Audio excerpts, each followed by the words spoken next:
radio activism, though, isn't only about the West helping No. those behind their borders.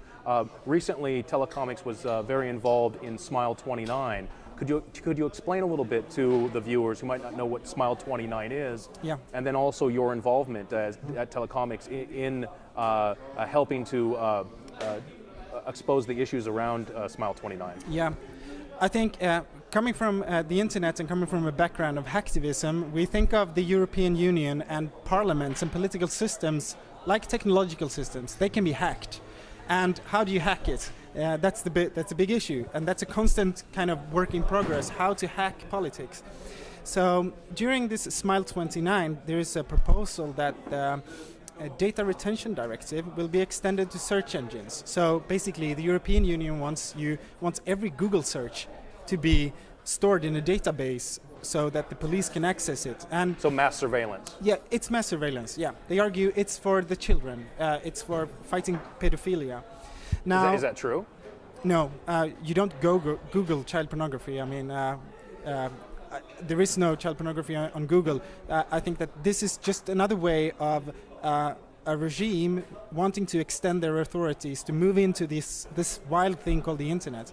So what we did was actually we did some documenting about where did this come from, and we located an Italian lobby group, or kind of two MEPs that were behind this, and they have an agenda about stopping freedom of speech in one sense, or at least limiting it.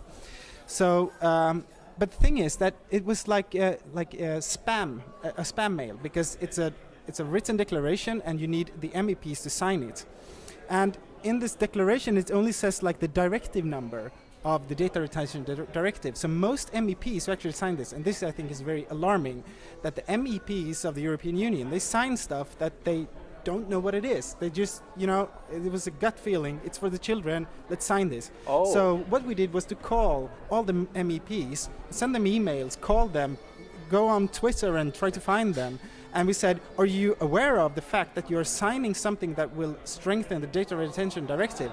And then immediately the Swedish MEPs and some of the international MEPs withdrew their signatures. Oh, very good. So it was only this very easy thing to tell the MEPs, this is what you're doing. How many Swedish MEPs actually kept their signature on out of the 19 MEPs? Only one kept Only one. it, and he is the Christian Democrat, and he still believes that it's okay to extend mass surveillance. In the EU, are you finding that the pattern of wrapping fear around something about control is becoming more common, a way of lobbying through declarations and legislation in the EU? Is that picking up speed, sort of this American lobbying method?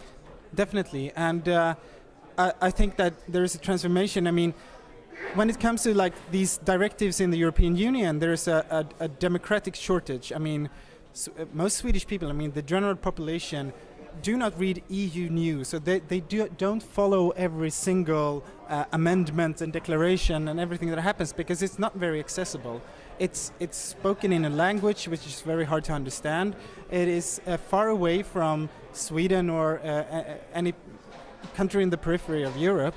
So it's not about the general population being scared, or you don't even have to affect them.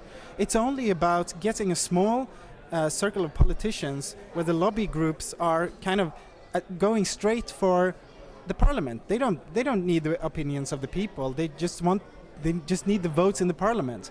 Now, then the problem is, well, this is not democratic. Exactly. So, but the thing is, we have to do the same thing as the lobbyists. We have to go directly to the MEPs.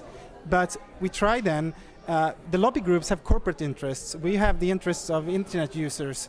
So Citizens. Citizens, yes. And so we try to take this perspective and then put it straight into the heart of the European Union, because we know how to get it there. Excellent. And that's our strength.